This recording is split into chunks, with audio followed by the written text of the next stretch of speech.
Hello TNR members. This video is gonna be another fuel raid.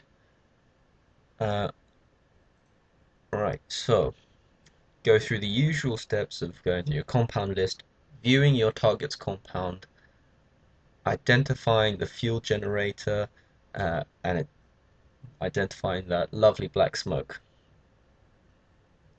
Then see where the generator is in relation to the rest of the compound defenses. See if you can get your hands on other resources which are now much more important due to the alliance tasks. So if they're easy to get, then definitely go for the raid.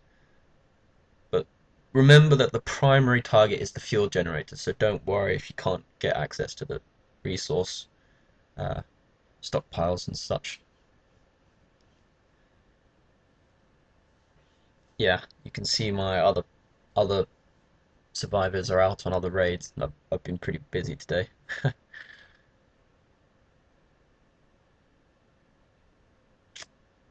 Yep, deal with some injuries.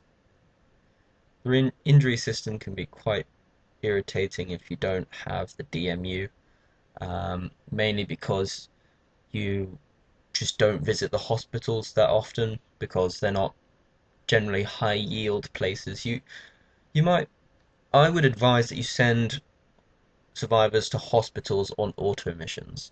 Try to cover as many hospitals as possible and just build up your medical supplies.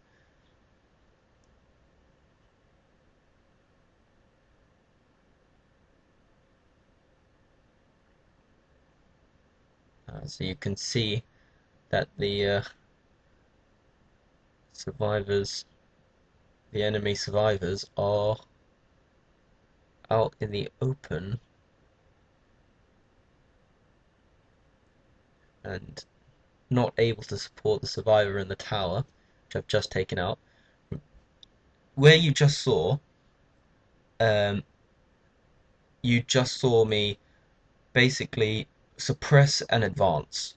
So I'm going to rewind that. And this is an excellent way because range is now much more important, but suppression still affects outside the effective range. So if you see, I've suppressed the survivor, but none of my raiders are within range. So whilst using one to continue the suppression, I move one up behind cover to within range to take him out. So try to use the suppression to advance. Um, you could use it to advance within firing range or uh, allow your melee to just run up and take them out, destroy the tower or whatnot. Always check the angles. You can never be too sure. Zoom in and see. If you can see here, the fighters there are directly in the line of sight of that ammo drop-off point. So as soon as I send out my recon to scavenge it, most likely they'll advance and shoot at him, which we don't exactly want.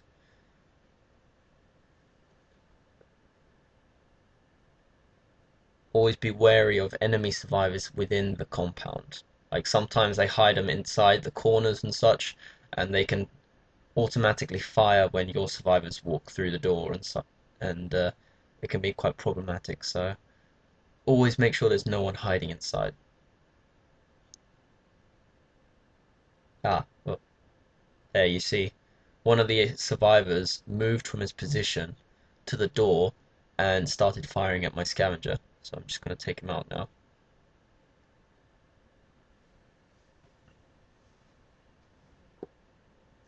For the higher level players, SVDs are quite good for raiding.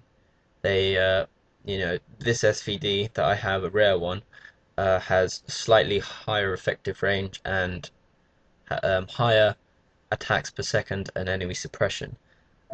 You've got to be careful about the reload time, but they can very quickly take out enemy survivors. Like takes about 2 or 3 shots put from the SVD, bang bang bang, done. And that was a fighter. So chances are he might have had a health vest, but if not, fighters do have the most health. So Now, sometimes angles can be a little problematic, so using grenades is an excellent way of taking out enemy survivors without exposing yourself.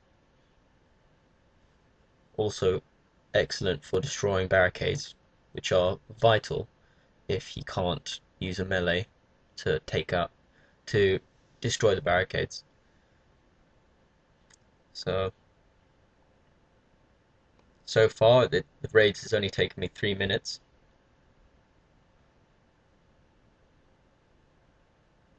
So just quickly looting.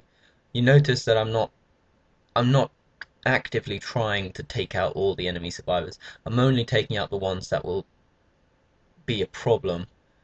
You know, admittedly that is quite a few of them, but yeah, I'm not. I don't actively try to destroy everything, destroy, kill, and and loot everything. I'm not trying to do that. I only take what I need and do what I have to. Those survivors, I can leave them alone. I don't need to kill them. I mean, it's also good because it's just less added risk. You don't, you know, every time you engage an enemy survivor, there's a risk that they will win. The less times you need to engage an enemy survivor, the less risk there is. More likely your raid is going to go well. So this one, the fuel was only 15, um, so not a high yield, but not a low yield. Like 15's, you know, you wouldn't be unhappy with 15. But I mean, the extra resources are helpful because, um, yeah, then it just means that I can use the excess that I've taken from this guy. I can use that to then funnel into my own or into the alliance. I can, donate these resources to the alliance to help improve the tasks.